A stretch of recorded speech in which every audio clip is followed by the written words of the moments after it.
There, it's day 249, and today's topic is how do I recognize my ego?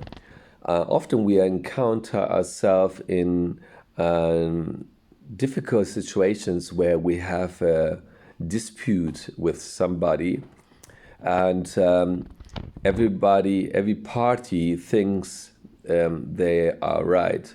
Now, how can we manage these kind of situations, which are often to your disadvantage?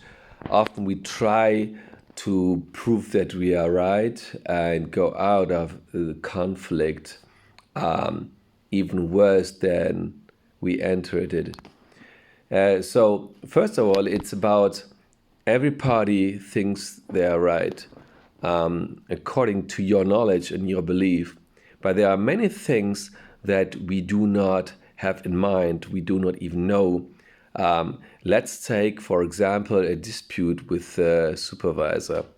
That makes it a little bit more tricky. So, first of all, it's interesting if your supervisor is maybe telling you something that really makes you upset. You are thinking he's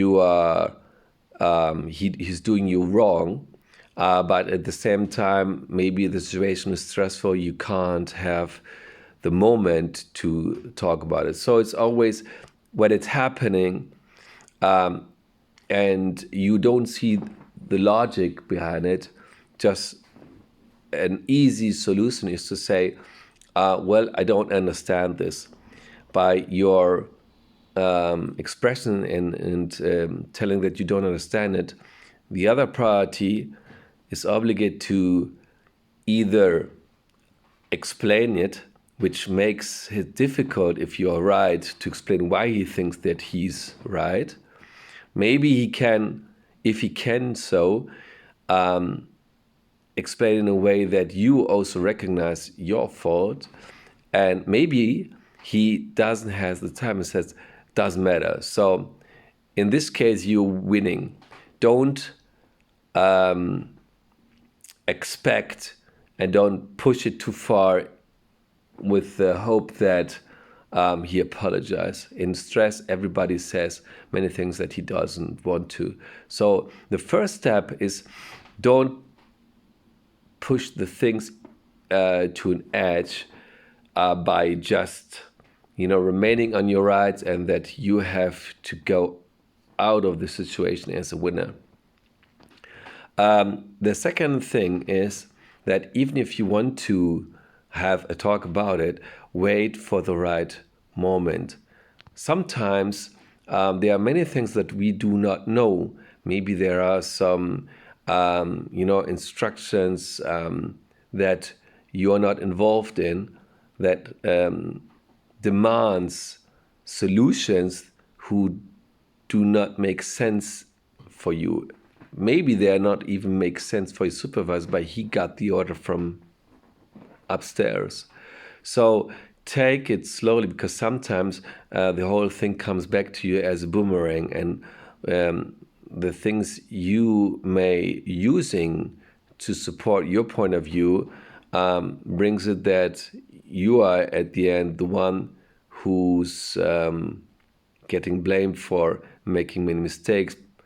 Sometimes we also make mistakes, but nobody tells us, and we are thinking that most of the time we are right.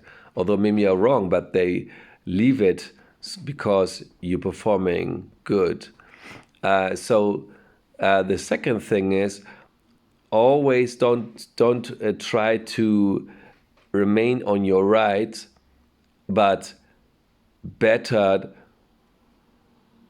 try to find a way to have a conversation where you are demanding that and explain that what happened in your eyes was not right for this and this reason. Is there something that you may have overlooked?